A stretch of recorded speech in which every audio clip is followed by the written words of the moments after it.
जय हिंद। नमस्कार साथियों, आप सभी लोगों का मोस्ट वेलकम है आज के इस नए क्लास में। साथियों, आज के इस क्लास में हम सभी लोग जो है पढ़ने वाले हैं बीएसएससी कार्यालय परिचारी भर्ती 2025 के एग्जाम के लिए मोस्ट इम्पॉर्टेंट प्रीवियस ईयर के क्वेश्चन को, जो कि साथियों आपके बीएसएससी कार्यालय परिचारी भर्ती 2025 के एग्जाम के लिए काफ़ी इम्पोर्टेंट है। तो आप सभी लोग जो है इस क्लास को बिल्कुल अच्छी तरीके से लास्ट तक देखिएगा और इस क्लास में दिए जाने वाले सभी प्रश्न को साथियों आप अच्छी तरीके से ज़रूर याद कर लीजिएगा, जिससे कि आप जो है अपने एग्जाम में सभी क्वेश्चन को आसानी तरीके से बना पाएंगे। तो चलिए साथियों, क्लास को स्टार्ट करते हैं। उनसे पहले यदि आप इस चैनल पर पहली बार जुड़े हैं तो साथियों आप जो है इस चैनल को सब्सक्राइब कर लीजिए और सब्सक्राइब करके आप ऑल नोटिफिकेशन को ऑल पे दबा लीजिएगा, ताकि जब भी क्लास स्टार्ट हो सबसे पहले क्लास का नोटिफिकेशन आपके पास पहुंच सके। तो साथियों आप जो इस चैनल को सब्सक्राइब कर लीजिए, साथ ही साथ आप जो है इस क्लास को साथियों ज़्यादा से ज़्यादा लाइक ज़रूर कर लीजिएगा। तो चलिए क्लास को स्टार्ट करते हैं और देखिएगा क्वेश्चन क्या दिया गया है। क्वेश्चन दिया गया साथियों कि विश्व की सबसे ऊंची पर्वत चोटी किस देश में है। साथियों ये सभी क्वेश्चन काफ़ी इंपॉर्टेंट और सेलेक्टेड क्वेश्चन लिए गए हैं, जिससे कि साथियों आपके पेपर में 100% ये सभी क्वेश्चन आपको देखने को मिलेंगे। आप अच्छे से इन प्रश्न को याद कर लीजिएगा और बताइए साथियों कि विश्व की सबसे ऊंची पर्वत चोटी किस देश में है। तो विश्व की सबसे ऊंची पर्वत चोटी जो है साथियों, याद रखिएगा, ये आपके नेपाल में है। ऑप्शन डी इस क्वेश्चन का आप लोग का सही जवाब है, नेपाल में। अगला प्रश्न है साथियों, पृथ्वी के दोनों ओर कौन सा ग्रह है। बताइए साथियों कि पृथ्वी के दोनों ओर कौन सा ग्रह है। तो पृथ्वी के दोनों ओर जो है, याद रखिएगा, मंगल और शुक्र ग्रह है। ऑप्शन डी इस क्वेश्चन का आपका सही जवाब है, मंगल और शुक्र ग्रह। अगला प्रश्न आता है, पृथ्वी के वायुमंडल का सर्वाधिक घनत्व कहाँ पर होता है। तो पृथ्वी के वायुमंडल का सर्वाधिक घनत्व कहाँ पर होता है। तो याद रखिएगा साथियों, पृथ्वी के वायु का सर्वाधिक घनत्व होते हैं आपके कहाँ पर, तो ये क्षोभ मंडल में होते हैं। ऑप्शन ए इस क्वेश्चन का सही जवाब है, क्षोभ मंडल। अगला क्वेश्चन है कि ओजोन परत कहाँ पाई जाती है। बताइए साथियों, ओजोन परत जो है ये कहाँ पर पाई जाती है। तो याद रखिएगा, ओजोन परत जो है साथियों ये पाई जाती है आपके समताप मंडल में। तो ऑप्शन सी सही जवाब है, समताप मंडल। चलिए अगला प्रश्न देखिए। क्वेश्चन है कि सारे जहां से अच्छा हिंदुस्तान हमारा किसने कहा था। साथियों ये सभी क्वेश्चन काफ़ी इंपॉर्टेंट और वीवीआई सेलेक्टेड क्वेश्चन लिए गए हैं, जिससे कि साथियों आपके पेपर में 100% ये सभी क्वेश्चन आपको देखने को मिलेंगे। आप अच्छे से इनको याद कर लीजिएगा और बताइए साथियों कि सारे जहां से अच्छा हिंदुस्तान हमारा किसने कहा था। तो याद रखिएगा साथियों, ये आपके इकबाल कहते हैं, मोहम्मद इकबाल। ऑप्शन सी इस क्वेश्चन का सही जवाब है। अगला प्रश्न है, सूर्य की ताप हम तक पहुंचता है। तो सूर्य की ताप हम तक पहुंचता है। तो सूर्य की जो ताप है साथियों, ये विकिरण के द्वारा हमारे तक पहुंचते हैं। तो ऑप्शन सी सही जवाब है। अगला प्रश्न है कि वह तापमान कौन सा है जिसका पाठ्यकार फ़ारेनहाइट और सेल्सियस दोनों पैमाने पर एक ही होता है। तो वह तापमान कौन सा है जिसका पाठ्यकार फ़ारेनहाइट और सेल्सियस दोनों पैमानों पर एक ही में होता है। तो आप सभी लोग याद रखिएगा साथियों, -40 डिग्री। ऑप्शन बी इस क्वेश्चन का सही जवाब है, -40 डिग्री। अगला प्रश्न है आपका, अजमेर का किला जो है किस नगर में स्थित है। तो अजमेर का किला किस नगर में स्थित है साथियों। तो याद रखिएगा, अजमेर का किला जो है ये आपके अजमेर में ही होगा। ऑप्शन बी इस क्वेश्चन का सही जवाब है, अजमेर में ही है। चलिए आगे बढ़ते हैं और अगला क्वेश्चन देखिएगा। क्वेश्चन क्या है, क्वेश्चन है कि कोई पिंड ऊष्मा का सबसे अधिक अवशोषण करता है जब वह हो। तो कोई पिंड ऊष्मा का सबसे अधिक अवशोषण करता है साथियों जब वह काला और खुरदरा हो। ऑप्शन ए यहाँ पे सही जवाब है, काला और खुरदरा हो। अगला प्रश्न के क्वेश्चन है, आनंद मठ पुस्तक के लेखक कौन हैं। चलिए साथियों आंसर लगाइएगा कि आनंद मठ पुस्तक के लेखक कौन हैं। तो आनंद मठ पुस्तक के लेखक साथियों बंकिम चंद्र चटर्जी हो जाएंगे। ऑप्शन बी इस क्वेश्चन का सही जवाब है, बंकिम चंद्र चटर्जी हो जाएंगे। अगला प्रश्न आता है साथियों यहाँ पर, विटामिन सी की कमी से कौन सा रोग जो है ना होता है। तो विटामिन सी की कमी से साथियों कौन सा रोग होता है। तो याद रखिएगा, विटामिन सी की कमी के कारण जो है रिकेट्स रोग होता है। तो ऑप्शन ए यहाँ पे सही जवाब है, रिकेट्स रोग।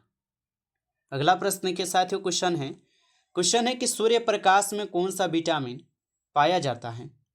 तो सूर्य के प्रकाश में आपको पता होगा साथियों कि विटामिन डी जो है ये आपको सूर्य के प्रकाश में पाई जाती है। तो ऑप्शन यहाँ पर आप लोग का सी जो है इस क्वेश्चन का सही जवाब है, विटामिन सी जो विटामिन डी जो सूर्य के प्रकाश में पाई जाती है। अगला प्रश्न है, पाचन क्रिया की शुरुआत कहाँ से होती है। चलिए बताइए साथियों कि पाचन क्रिया की शुरुआत कहाँ से होती है। तो पाचन क्रिया की शुरुआत होती है आपके मुंह से। ऑप्शन यहाँ पर आप लोग का सी जो है इस क्वेश्चन का सही जवाब हो जाएंगे, मुंह से होते हैं। अगला प्रश्न है, न्यूटन का पहला नियम किसका है। साथियों अभी तक आप इस क्लास को लाइक नहीं किए हैं तो आप इस क्लास को पहले ज़्यादा से ज़्यादा एक बार लाइक कर लीजिएगा। चैनल पे पहली बार जुड़ रहे हैं तो आप इस चैनल को सब्सक्राइब कर लीजिए। सब्सक्राइब करके आप ऑल नोटिफिकेशन को जरूर दबा लीजिएगा ताकि जब भी क्लास स्टार्ट हो सबसे पहले क्लास का नोटिफिकेशन आपके पास पहुंच सके। तो साथियों आप इस चैनल को सब्सक्राइब कर लीजिए। साथ ही साथ यदि आपको पीडीएफ चाहिए तो आप कमेंट करके बता सकते हैं। और बताइए साथियों कि न्यूटन का जो पहला नियम है किसका है। तो न्यूटन का पहला नियम जो है यह साथियों किसका हो जाएंगे। चलिए इसका आंसर आप लोग कमेंट करके बताइएगा सभी लोग। 50 क्वेश्चन का आंसर क्या होगा। अगला प्रश्न है, दूध की शुद्धता की जांच किससे की जाती है। तो दूध की शुद्धता की जांच किससे की जाती है। तो याद रखिएगा आप सभी लोग, दूध की शुद्धता की जांच जो है लैक्टोमीटर से की जाती है। ऑप्शन बी इस क्वेश्चन का सही जवाब है। चलिए आगे बढ़ते हैं और अगला क्वेश्चन देखिएगा। क्वेश्चन क्या दिया गया है आप लोगों का। क्वेश्चन दिया गया है साथियों कि ध्वनि की गति जो है ना किसमें अधिक होता है। बताइए आप लोग कि ध्वनि की गति किसमें अधिक होती है। तो साथियों याद रखिएगा, ध्वनि की गति जो है ये सबसे अधिक ठोस में होती है। ऑप्शन यहाँ पर आप लोग का बी सही जवाब है, ठोस में। अगला प्रश्न के साथियों क्वेश्चन है कि बल का एसआई मात्रक क्या है। बताइए आप लोग कि बल का एसआई मात्रक क्या है। तो याद रखिएगा आप सभी लोग, बल का एसआई मात्रक हो जाएंगे न्यूटन।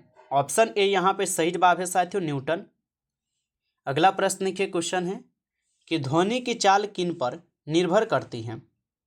बताइए साथियों ध्वनि की चाल जो है ये किस पर निर्भर करती है।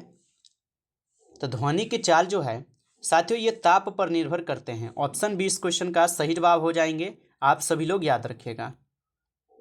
चलिए अगला प्रश्न के क्वेश्चन है, बिहार में पहला विश्वविद्यालय कौन सा था। बताइए साथियों कि बिहार में पहला विश्वविद्यालय कौन सा था। तो याद रखिएगा आप सभी लोग, बिहार में पहला विश्वविद्यालय जो है पटना विश्वविद्यालय था। तो ऑप्शन ए इस क्वेश्चन का आप लोग का सही जवाब है, पटना विश्वविद्यालय। अगला प्रश्न है, बिहार राज्य की स्थापना कब हुई थी। बताइए साथियों बिहार राज्य की स्थापना कब हुई थी।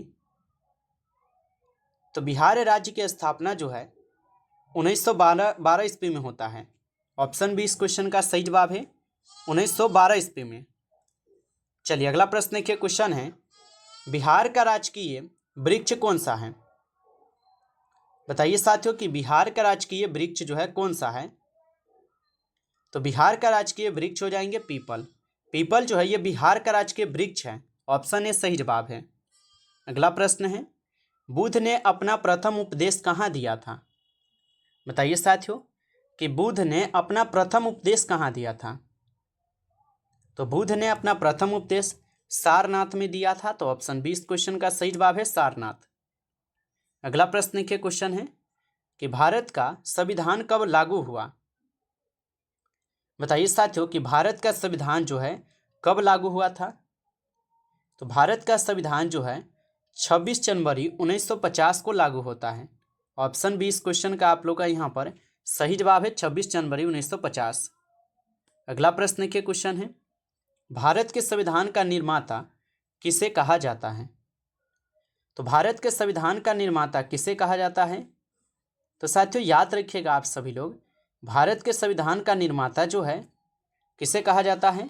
तो ये कहे जाते हैं साथियों डॉक्टर भीमराव अंबेडकर जी को। ऑप्शन सी सही जवाब है, डॉक्टर भीमराव अंबेडकर।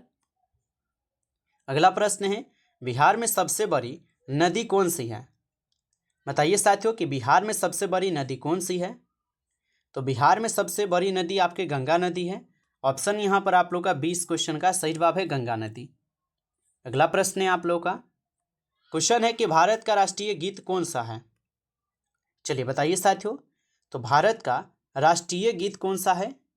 तो याद रखिएगा, तो भारत का राष्ट्रीय गीत हो जाएंगे साथियों वंदे मातरम। और राष्ट्रीय अगर आपसे गान पूछा जाए तब क्या बताएंगे? तो राष्ट्रीय गान जन गण मन है, याद रखिएगा। और जन गण मन को कौन? रविंद्रनाथ टैगोर लिखते हैं, और वंदे मातरम को लिखते हैं आपके बंकिम चंद्र चटर्जी। चलिए आगे बढ़ते हैं। अगला क्वेश्चन देखिए, क्वेश्चन है, किस ग्रह को लाल ग्रह जो है ना कहा जाता है? तो किस ग्रह को लाल ग्रह कहा जाता है? याद रखिएगा, मंगल ग्रह को साथियों लाल ग्रह भी बोला जाता है। ऑप्शन सी सही जवाब है। अगला प्रश्न है, सबसे हल्की धातु कौन सी है? तो सबसे हल्की धातु है आपके कौन? तो लिथियम। लिथियम सबसे हल्की धातु है, याद रखिएगा। अगला प्रश्न, बिजली की खोज किसने की थी? तो साथियों याद रखिएगा, बिजली की खोज जो है बेंजामिन फ्रैंकलिन के द्वारा की जाती है। ऑप्शन 20 क्वेश्चन का आपका सही जवाब है बेंजामिन फ्रैंकलिन हो जाएंगे। नमस्कार साथियों, इस क्लास में टॉप 30 क्वेश्चन थे जो काफ़ी इंपॉर्टेंट क्वेश्चन थे।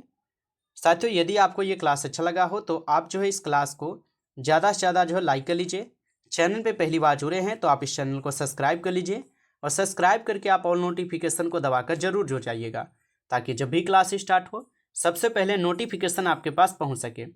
चलिए फिर मिलते हैं आपसे एक नई टॉपिक के साथ, तब तक के लिए जय हिंद, जय भारत।